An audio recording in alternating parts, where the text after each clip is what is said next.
Imagine an empire so vast that the sun never set on it, stretching across 11 time zones, from the borders of Germany in the west to the Pacific Ocean in the east, covering a sixth of all the land on Earth.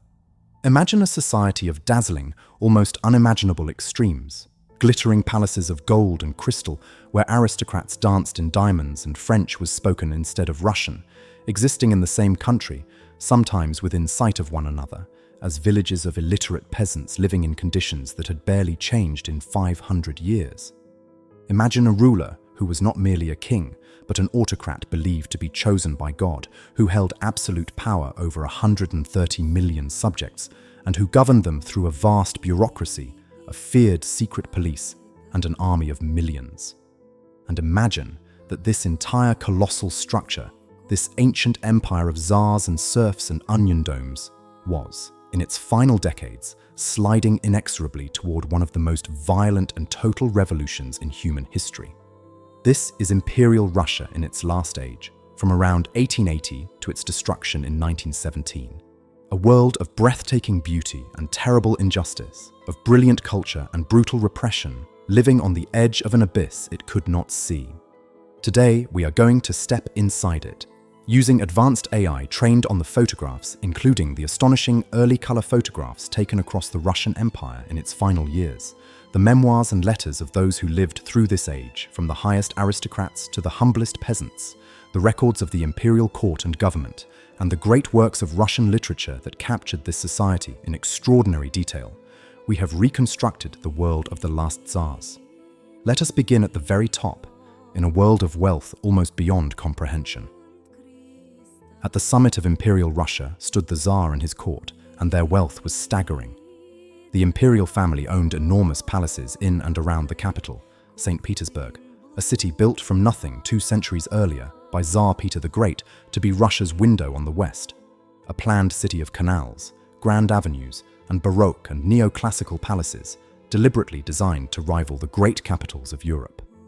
The Winter Palace, the main imperial residence in the city, contained over 1,000 rooms, filled with one of the greatest art collections in the world.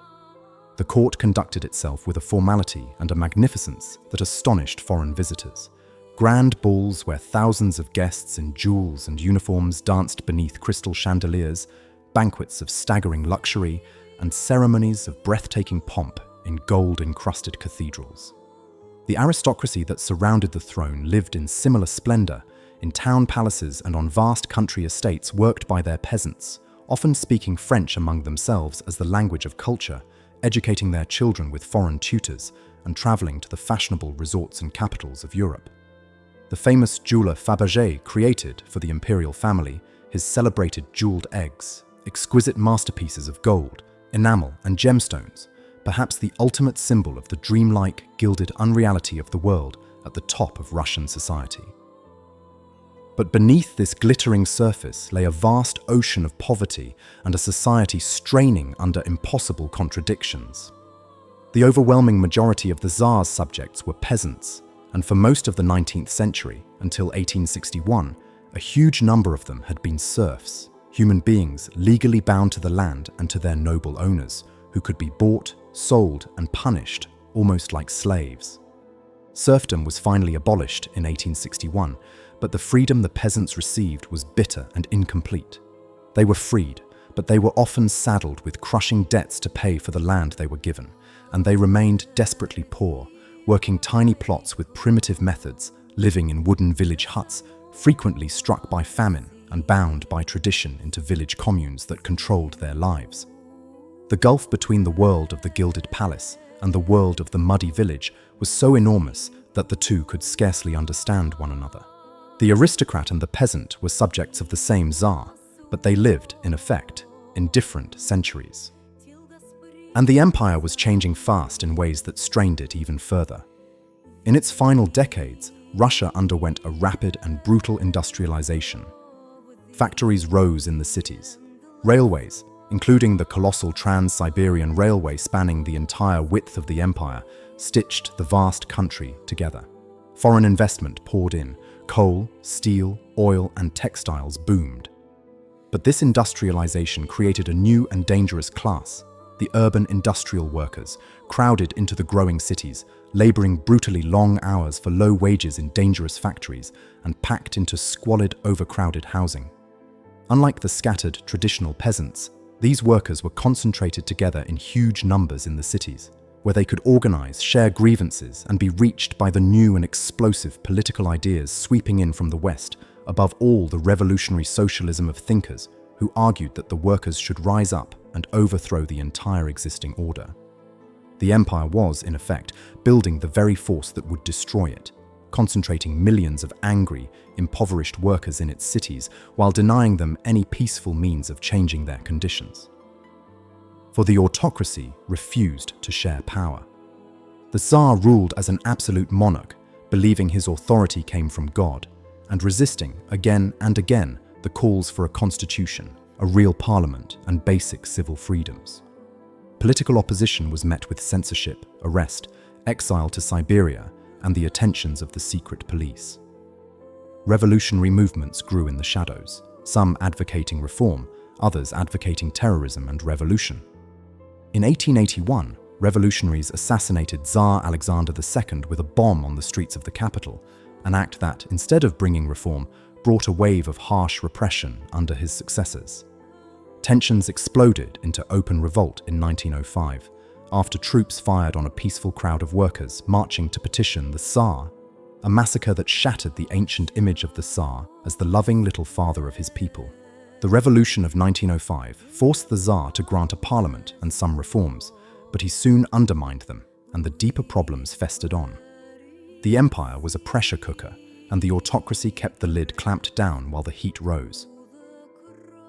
And yet, paradoxically, this same straining, unjust, doomed society produced one of the most extraordinary cultural flowerings in human history. This was the age of the great Russian novelists, whose vast, profound works wrestled with the deepest questions of human existence, morality, faith, and society, and which are still regarded among the greatest achievements of world literature. It was the age of magnificent Russian music and ballet, of composers and dancers and companies whose work astonished the world and remains beloved today. It was an age of brilliant science, of painting, of theatre, of a passionate intellectual life conducted in the salons, universities, and cafes of the great cities. Russia, in its last imperial decades, was a society of genius and a society of misery at the same time, producing immortal art even as it slid toward catastrophe, its greatest minds often agonizing in their very works over the injustice and the coming reckoning that everyone could feel approaching. At the center of it all, in the final years, stood a tragic and fatally inadequate family. The last Tsar was a gentle, devoted family man, deeply in love with his wife and children, but utterly unsuited to the absolute power he had inherited and stubbornly committed to preserving an autocracy that the modern world had outgrown. His family was haunted by a terrible private secret. Their only son and heir suffered from hemophilia, a disorder that prevented his blood from clotting, so that the smallest injury could become life-threatening, an affliction inherited through the bloodlines of European royalty. In their desperation to help their suffering son, the Tsar and his wife fell under the influence of a strange, charismatic and scandalous holy man named Rasputin, who seemed able to ease the boy's suffering, and whose growing influence over the imperial family scandalized the court and further discredited the monarchy in the eyes of the public. The image of the gilded, isolated imperial family clinging to absolute power and to a sinister mystic while their empire seethed with discontent captured everything that was going wrong at the heart of imperial Russia. And then came the catastrophe that brought it all down. In 1914, Russia entered the First World War, and the war was a disaster for the empire. Russian armies suffered staggering casualties against the Germans. The economy buckled, food and fuel shortages gripped the cities, inflation soared, the transport system collapsed. The Tsar made the fatal error of personally taking command of the failing army, leaving the unpopular government in the hands of his wife and her circle, including the hated Rasputin, who was eventually murdered by aristocrats desperate to save the monarchy from itself. By early 1917, the cities were starving, the soldiers were mutinous, and the patience of the people was utterly exhausted. In February of 1917, revolution erupted in the capital, Crowds filled the streets. The soldiers, ordered to fire on the people, refused and joined them instead. Within days, the 300-year-old dynasty collapsed. The Tsar abdicated. The Russian Empire, that vast colossus of palaces and peasants, of Fabergé eggs and starving villages, of immortal novels and brutal repression, simply ceased to exist. Later that year, a second, far more radical revolution would bring the Bolsheviks to power and plunge Russia into civil war, and the following year, the former Tsar and his entire family, including his children, would be murdered in a cellar, ending the imperial line forever. That was Imperial Russia in its final age. A breathtaking, doomed empire of staggering extremes, where the most dazzling wealth and the most immortal art coexisted with crushing poverty and brutal repression, all under the absolute rule of czars who could not, or would not, change with the times. It produced some of the greatest literature, music, and art the world has ever known, and it produced one of the most violent revolutions in human history, because the same rigid, unjust system that concentrated such wealth at the top concentrated such suffering and such anger below that, in the end, the pressure could no longer be contained. The palaces still stand in St. Petersburg, museums now, their golden halls walked by tourists where empresses once danced. The Fabergé eggs sit in glass cases, the great novels are still read. And the photographs remain, those astonishing early colour images of a vanished world. The bearded peasants, the veiled women, the golden domes, the wide rivers, the children of the last Tsar smiling at the camera, all of them living, without knowing it, in the final sunset of a world that was about to be swept away forever.